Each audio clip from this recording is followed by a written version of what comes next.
एक आदमी जंगल की ओर से भागते हुए दौड़ रहा था। उसके कपड़े फटे हुए थे, शरीर पर मिट्टी और खून के निशान थे। चेहरे पर डर और थकान इतनी थी कि लगता था जैसे वह कई दिनों से सोया नहीं था। उसकी आंखें लगातार पीछे देख रही थीं, जैसे कोई उसका पीछा कर रहा हो।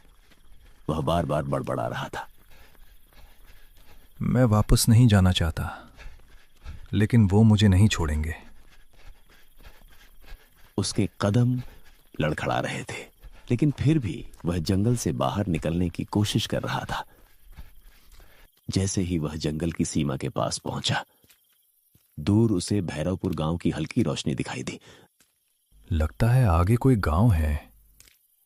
उसने राहत की सांस ली, लेकिन वह राहत ज्यादा देर नहीं टिकी।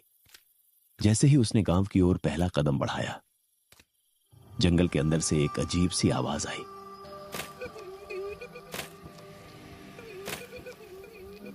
जैसे किसी ने लकड़ी पर नाखून मारे हो। वह आदमी तुरंत रुक गया और पीछे मुड़ा। अंधेरा इतना घना था कि कुछ दिखाई नहीं दे रहा था। कौन है वहां? उसने कांपती आवाज में पूछा, लेकिन कोई जवाब नहीं आया। बस हवा तेज हो गई और पेड़ों की सरसराहट और ज्यादा डरावनी लगने लगी। वह तेजी से गांव की ओर भागा। गांव के बाहर एक पुराना मंदिर था, जहां लोग रात में जाना अशुभ मानते थे। उसी मंदिर के पास चौकीदार रहता था, रामू काका। उस रात वह आग जलाकर बैठा था और चाय पी रहा था। अचानक उसे दूर से किसी के भागने की आवाज आई।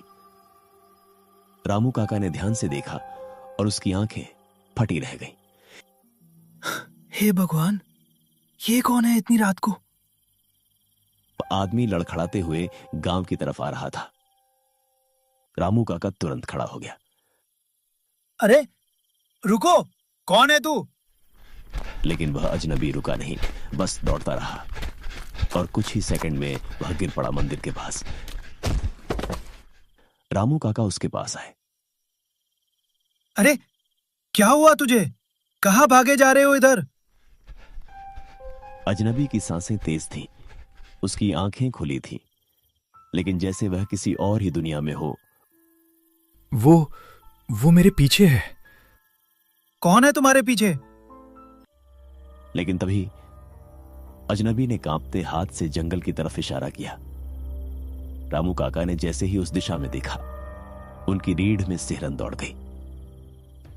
जंगल के किनारे कुछ खड़ा था, बहुत धुंधला, बहुत अजीब, ना पूरी तरह इंसान ना जानवर, बस एक काली परछाई जो धीरे धीरे हिल रही थी और फिर अचानक वह गायब हो गई। रामू काका की आवाज अटक गई। हे भगवान, ये क्या था?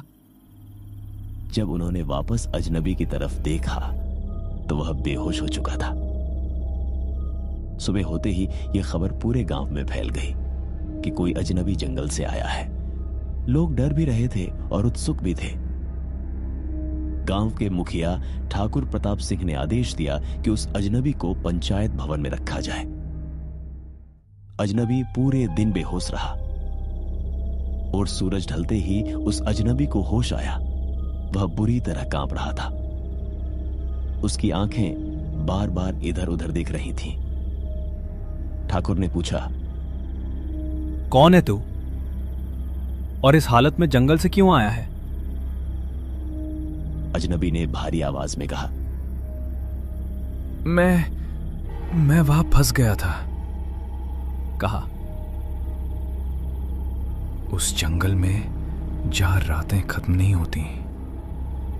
पूरा कमरा शांत हो गया।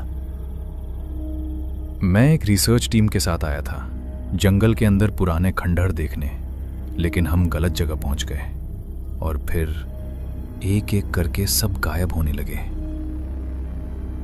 गायब? लेकिन कैसे? अजनबी की आंखों में आंसू आ गए। कोई हमें देख रहा था, पेड़ों के पीछे से, अंधेरे में, और जब भी कोई अकेला होता वो वापस आता और ले जाता। कमरे में बैठे लोग अब बेचैन होने लगे थे। अजनबी ने बताया कि जंगल के अंदर एक पुराना खंडहर है जिसे गांव के लोग काला देव का स्थान कहते हैं, लेकिन कोई भी उसके बारे में बात नहीं करता। हमने वहां एक पत्थर देखा था जिस पर कुछ लिखा था। जैसे ही हमने उसे पढ़ा, जंगल बदलने लगा। पेड़ हिलने लगे बिना हवा के और रात अचानक बहुत लंबी हो गई। ठाकुर प्रताप सिंह ने गुस्से में कहा, यह सब अंधविश्वास है। लेकिन तभी बाहर से एक जोरदार आवाज आई, जैसे कोई पेड़ गिरा हो। सभी लोग बाहर भागे और जो उन्होंने देखा उससे सबके होश उड़ गए। गांव के बाहर खड़ा सबसे पुराना पीपल का पेड़ बीच से फट चुका था और उसकी जड़ों के बीच कुछ काला सा दिख रहा था, जैसे कोई चीज अंदर से बाहर निकलने की कोशिश कर रही हो। अजनबी अब जोर जोर से चिल्लाने लगा, मैं झूठ नहीं बोल रहा, वो आ चुका है, वो यहां भी आ जाएगा।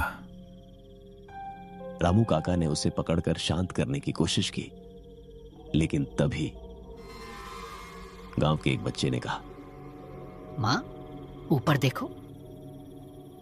सबने ऊपर देखा। आसमान में बादल बहुत तेजी से घूम रहे थे, जैसे कोई चक्र बन रहा हो, और हवा में एक आवाज गूंज रही थी, धीरे, बहुत धीरे। मैं वापस आ गया। अजनबी ने डर से कहा, ये शुरू हो चुका है। और उसी पल पंचायत भवन की लाइट अपने आप बुझ गई। चारों तरफ अंधेरा छा गया और अंधेरे में किसी के चलने की आवाज आने लगी।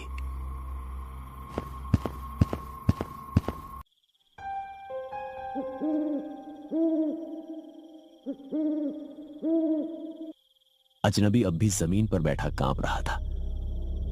उसकी आंखें किसी अदृश्य चीज को देख रही थीं। रामू काका ने मशाल जलाने की कोशिश की, लेकिन जैसे ही उन्होंने माचिस जलाई, हवा के एक झोंके ने लौ बुझा दी। ये क्या हो रहा है? ठाकुर प्रताप सिंह की आवाज में पहली बार डर साफ झलक रहा था। अजनबी ने कांपते हुए कहा, वो अब गांव के अंदर आ चुका है।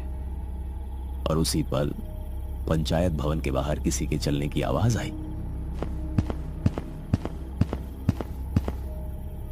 धीरे, बहुत धीरे, जैसे कोई नंगे पैर मिट्टी पर चल रहा हो। रामू काका ने दरवाजे की तरफ देखा। कौन है वहां? कोई जवाब नहीं आया, लेकिन दरवाजे के नीचे से काली मिट्टी जैसी कोई चीज अंदर सरकने लगी। सब लोग पीछे हट गए और तभी दरवाजा अपने आप खुल गया। दरवाजे के बाहर कोई नहीं था, बस घना अंधेरा। लेकिन वही अंधेरा धीरे धीरे अंदर फैलने लगा, जैसे वह किसी जिंदा चीज की तरह सांस ले रहा हो। अजनबी जोर से चिल्लाया, आंख मत मिलाना इससे। लेकिन तब तक बहुत देर हो चुकी थी। रामू काका की नजर उस अंधेरे के बीच कुछ सेकंड के लिए टिक गई और उसी पल उनका चेहरा सफेद पड़ गया। मैं इसे देख रहा हूं, उन्होंने कांपते हुए कहा।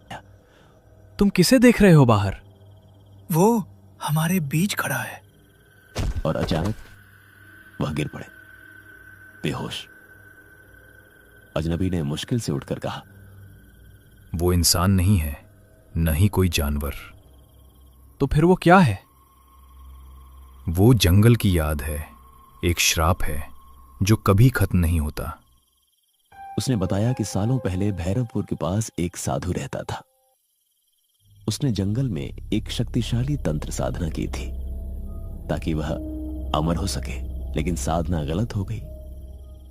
उसने जंगल की किसी शक्ति को जगा दिया जिसे गांव के लोग काला देव कहते थे, लेकिन असल में वह कोई देव नहीं था। वह था एक अधूरी आत्मा जो कभी पूरी नहीं हुई, और वह आत्मा हर कुछ सालों में किसी न किसी को अपना माध्यम बनाती थी। हमारी टीम ने उसी जगह खुदाई की थी जहां साधु ने साधना की थी, और हमने उसे जगा दिया। पहले दिन कुछ नहीं हुआ, सिर्फ अजीब आवाजें, जैसे कोई हमारे नाम पुकार रहा हो। दूसरे दिन हमारे एक साथी को पेड़ों के बीच कुछ दिखाई दिया। वो हंस रहा था, बिना चेहरे के। सब लोग सन्न रह गए। अजनबी ने आगे कहा, तीसरे दिन रात को पूरा जंगल बदल गया था। पेड़ हमारी तरफ बढ़ रहे थे, रास्ते गायब हो गए थे, और फिर पहला आदमी गायब हुआ। लेकिन कैसे? अजनबी की आंखों में डर भर आया। हमने सिर्फ उसकी चीख सुनी थी और फिर सन्नाटा। उसी रात गांव में एक और घटना हुई। गांव के बाहर खेतों में एक किसान गया था, हरिया। वह जब देर रात तक घर नहीं लौटा तो उसकी पत्नी उसे ढूंढने निकली, लेकिन जो उसने देखा उससे वह पागल होते होते बची। खेत के बीचों बीच हरिया खड़ा था, लेकिन वह अकेला नहीं था। उसके चारों तरफ काले धुएं जैसी आकृतियां घूम रही थी और हरिया धीरे धीरे जमीन में धंस रहा था, जैसे मिट्टी उसे निगल रही हो। उसकी पत्नी चीखी, हरिया। लेकिन जैसे ही वह आगे बढ़ी, हवा में एक जोरदार आवाज गूंजी, वापस जाओ। और वह बेहोश होकर गिर पड़ी। सुबह जब लोग वहां पहुंचे, वहां सिर्फ मिट्टी थी। हरिया गायब था। अब अजनबी पूरी तरह टूट चुका था। उसने कहा, वो अब गांव के लोगों को चुन रहा है, और जब वो किसी को चुन लेता है तो वो व्यक्ति खुद अपना नहीं रहता। तो इसका समाधान क्या है? अजनबी ने धीरे से कहा, जंगल के अंदर वापस जाना होगा और उस पत्थर को बंद करना होगा। रामू काका, जो अब होश में आ चुके थे, बोले, लेकिन वहां कौन जाएगा?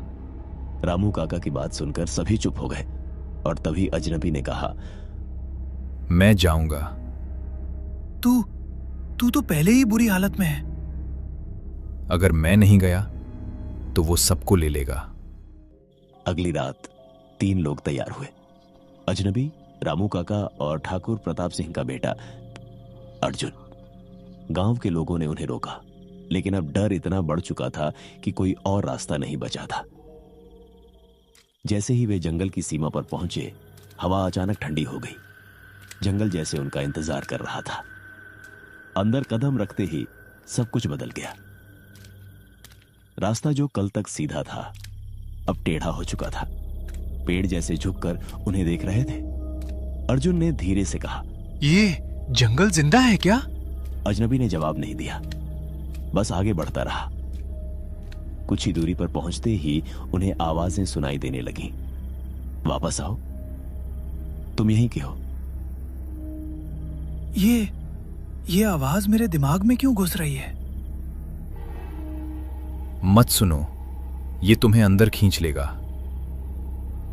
लेकिन तभी अर्जुन रुक गया। मुझे कोई बुला रहा है उधर। और वह धीरे धीरे पेड़ों की तरफ बढ़ने लगा। अजनबी ने उसे रोकने की कोशिश की। नहीं, आगे मत जा। लेकिन अर्जुन सीधा उस पेड़ की तरफ बढ़ता गया, और अगले ही पल वह गायब हो गया। बस उसकी चीख जंगल में गूंजती रही। अब सिर्फ 2 लोग बचे थे, अजनबी और रामू काका।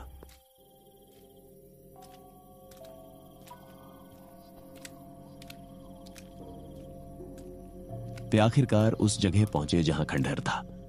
पत्थरों से बना एक पुराना मंदिर जैसा ढांचा, लेकिन टूटा हुआ और काला पड़ा हुआ। उसके बीचों बीच वही पत्थर था जिस पर लिखा था कुछ अजीब भाषा में। अजनबी ने कांपते हुए कहा, ये वही पत्थर है। जैसे ही वह आगे बढ़ा, हवा रुक गई और जंगल पूरी तरह शांत हो गया, बहुत ज्यादा शांत। ये शांति कुछ अजीब लग रही है। और उसी पल पत्थर से आवाज आई, तुम वापस क्यों आए? अंधेरे में एक आकृति बनने लगी, धीरे धीरे, बहुत धीरे। और अजनबी के चेहरे पर डर की आखिरी सीमा आ गई। और उसी पल जंगल में एक जोरदार चीख गूंजी,